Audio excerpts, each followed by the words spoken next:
struggle on a daily basis to provide a safe environment for our kids, a positive learning environment for our kids, and it seems like as soon as they leave our doors, a lot of that is counterproductive. So I just don't know. It just makes you scratch your head. It does. It makes, obviously I go into your schools Mm-hmm. all the time, and Mm-hmm. I just meet like the coolest kids Mm-hmm. and so forth, and then Mm-hmm. even once in a while I'll meet like the coolest kids, and then a couple years later it seems like once they leave the school, I don't know if it's like maybe in this like 18 to 21 rate age here in Hammond, it's and once they're out of the school setting that really bad they things are they lose it. happening. I don't know if they're at risk at that time or what's going on, Well, or Jim, let me put it to you. I was at a function Friday night, and I had a school worker come up to me and say to me, Dr. Watkins, a lot of our kids live in chaos.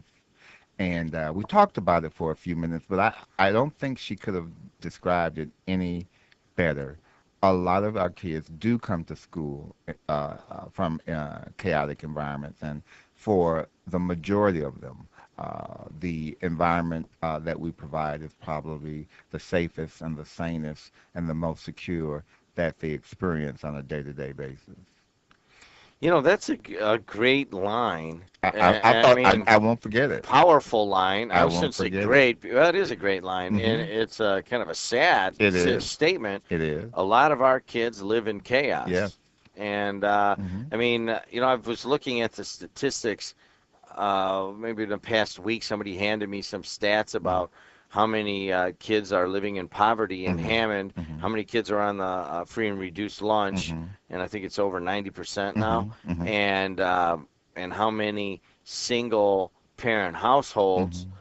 in Hammond that has just grown to well over 50%, and it's just from the statistics I was looking at, and it makes you wonder. I mean, sometimes it's like, are we giving them a chance? Well, but the point is, Jim, I think one of the things that our community, our residents need to understand, and it's not an excuse, but it's a reality, is that a lot of the issues that we're dealing with in our community and in our schools are from students who really aren't Hammond students anymore. Lots of transfers in, lots of people moving in, lots of Chicago, Minnesota, people and students whose roots are not in Hammond. And I think it's maybe an indication of the community, but it's certainly not an indication of the Hammond that we all knew and have known for the past 25, 30 years.